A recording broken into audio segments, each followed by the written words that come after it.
yung biyahe ko pauwi ng Nueva Ecija. At galing ako sa Binyan, Laguna. At lingguhan tayo kung umuwi. At bago ang lahat, shoutout kay Benson Rodolpa. At syempre, pati na rin kay Jake Casita na talagang liitimong taga sa amin. At siya nga pala, malapit na rin ang Pag-ibang Damara ng bayan ng San Jose. At binabati ko na rin lahat ng mga San Joseñans. Balik tayo sa aking biyahe. At sa mga oras na to, mag-aalas 6 na ng umaga. Kalimitan sa aking biyahe, gabi ako nakakarating dito. Matagal-tagal na rin hindi ako bumabiyahe ng mga ganitong oras. Kaya naman, ito yung gustong gusto kong mangyari at isa sa na-miss kong ganitong oras na biyahe. Kaya sinadya kong umalis doon ng alas 2 na madaling araw. At marami-rami na rin ang nagra-rides sa mga ganong oras. At kagandahan nun, dire-diretso ang ating biyahe. At napakaganda ang bakbakan namin ni Delilah. Iba talaga pag condition lagi ang motor mo. Kaya kahit saan ka man mapadpad, walang problema at kayang-kaya. Isa lang mahalaga at makakauwi ng ligtas sa iyong pamilya. At yun mismo ang pinakapunto. Magpatuloy tayo. Marami-rami akong bayan na dinaanan bago makarating sa aming bayan. Sa mga oras na to, mag-aalas 6 na ng umaga habang binabaybay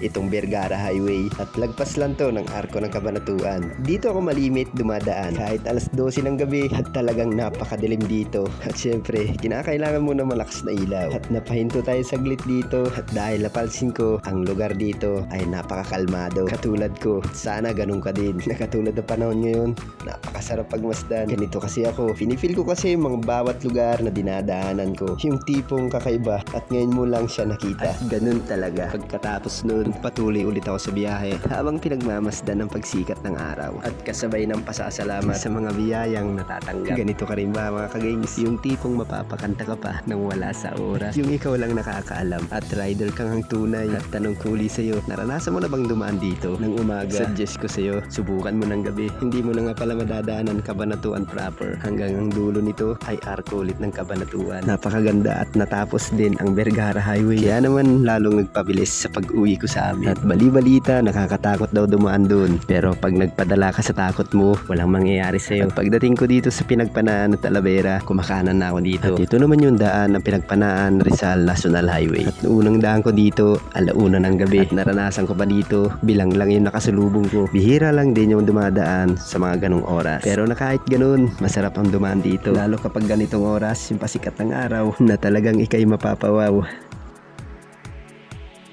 At ito ang aking ruta. Nadadaan sa Rizal, papunta sa amin. Na may 37 km mula doon sa Pinagpanaan. At ito naman yung pangalawang way na dadaan sa Llanera, na mas malapit kumpara sa una. Sa panahon ngayon, marami ng alternative route na pwedeng daanan na unti-unting nagagawa ng paraan. Yung imposibleng mangyari ay nagiging posible. Sa estado ng buhay, sana ganun ka rin. Na parang biyahe natin ngayon, tuloy-tuloy lang. At habang binabaybay ko ang highway na to, napansin ko ginagawa na pala to. Yung huling daan ko dito, hindi pa ganito. At buti na lang, umaga tayo na padaan. Nasilayan natin kung saan parte ang ginagawa. Salamat na lang at lalo pa nilang ginagandahan. At sana sa susunod na linggo at sa susunod na buwan, huwag naman buong taon, na sana matapos na to na mas mabilis na paraan para mas maraming makikinabang na motorista na hanggang maging ganito ang itsura. Swabe na talaga ang takbo na mas maraming matutuwa kagaya ko. At shout out sa mga taga rito. Ito din kasi yung daan papuntang Baler, Aurora. At meron din sa Bungabon. Tanda ko pa, dito kami dumaan ng mga kagrupo ko, ang Elite 135. At sa Calabarzon ako naka-chapter. Pagdating ko dito sa daan na papuntang Llanera, kumaliwa na ako kasi dito yung way mas malapit pa sa amin. At ito din ang dahilan kung bakit tayo inumaga ng biyahe. Dahil gusto ko makita kung okay na rin ba ang daan dito at hindi nga ako nabigo. Ito naman ang bayan ng Llanera, tahimik at simple, diba? At hindi pa ganong crowded. Kumanda na nga lalo ang daan nila.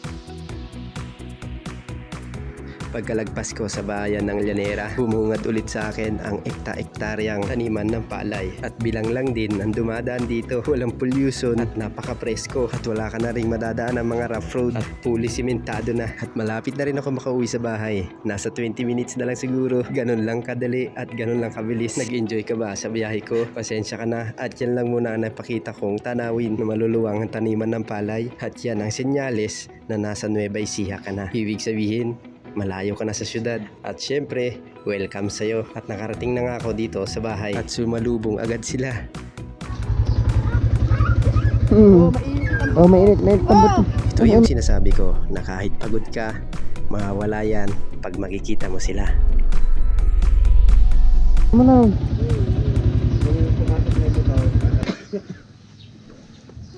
Bien, Oo. Ay, papogi ta. Shot mo. Ikaw nga. Ay, ako.